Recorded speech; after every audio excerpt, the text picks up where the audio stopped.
Morning. Good morning. Today we're going to go over three aspects of crisis response and crisis management. Hopefully, in considering firstly the logistical challenges of crisis response, secondly, the institutional policies and standard operating procedures, and lastly, our communication strategies, we'll be able to better respond to and manage campus crises with efficiency and care. So, first of all, we're going to talk about resource allocation. Resource allocation is one of the biggest challenges during a campus crisis. Universities must quickly prioritize limited resources like food, water, medical supplies, and staff. When resources are distributed efficiently, institutions can better protect students and maintain essential services while responding to the emergency. Secondly, we're going to talk about communication. Communication breakdowns can significantly slow a crisis response. Network outages, overloaded phone lines, or conflicting information can leave students and staff unsure of what to do. Having multiple communication methods in place helps ensure that important messages will still reach our campus community. Thirdly, we're going to talk about transportation. Transportation becomes critical when students need to evacuate or relocate quickly. Universities must coordinate buses, campus shuttles, and emergency vehicles while ensuring accessibility for everyone. Well organized transportation plans reduce confusion and help move people safely from one secure or into secure locations.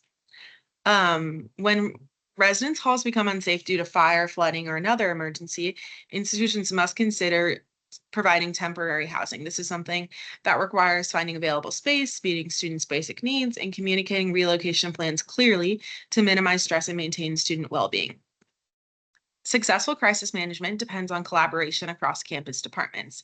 Campus police, residence life, counseling services, facilities, and administrators must work together to share information, assign responsibilities, and make decisions. Strong teamwork allows the university to respond more effectively and efficiently. We're going to move into our next section. And first, we're going to talk about behavioral intervention teams. And these help us identify and support students experiencing mental health concerns before situations escalate. Working alongside counseling services, these teams are able to coordinate care, assess risk, and connect students with appropriate resources while prioritizing both individual well being as well as campus safety. Emergency operations plans are also really key to responding to a crisis. They help outline how universities respond to security threats such as active incidents or severe weather. Procedures like lockdowns, emergency alerts, and coordinated responses from campus police help protect students and provide clear direction during emergencies.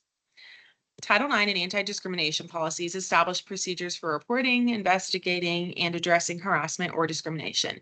These policies encourage accountability, protect student rights, and help create a campus environment where everyone feels safe, respected, and supported. Substance abuse policies combine accountability with student support. Universities often provide educational programs through a wellness center or something like that, counseling referrals, and as in conduct processes that address harmful behavior while encouraging healthier choices and reducing risks to the campus community. Unexpected crises can affect students' academic success and financial stability.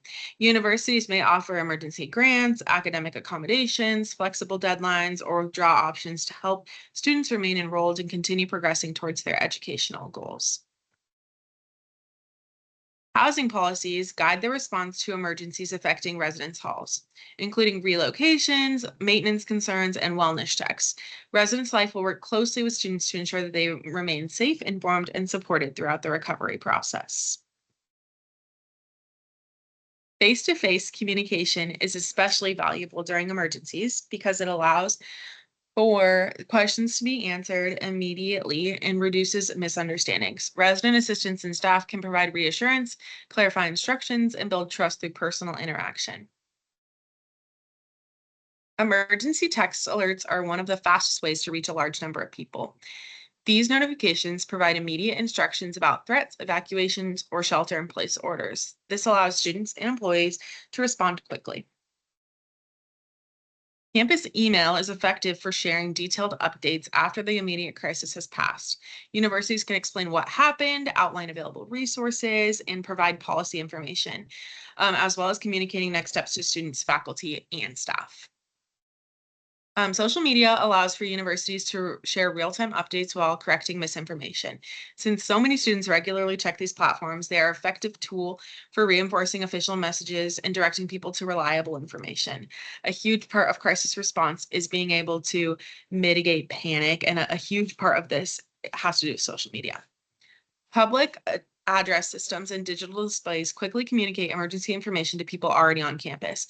They are especially useful for visitors or individuals who may not receive text alerts, helping everyone stay informed during rapidly changing situations.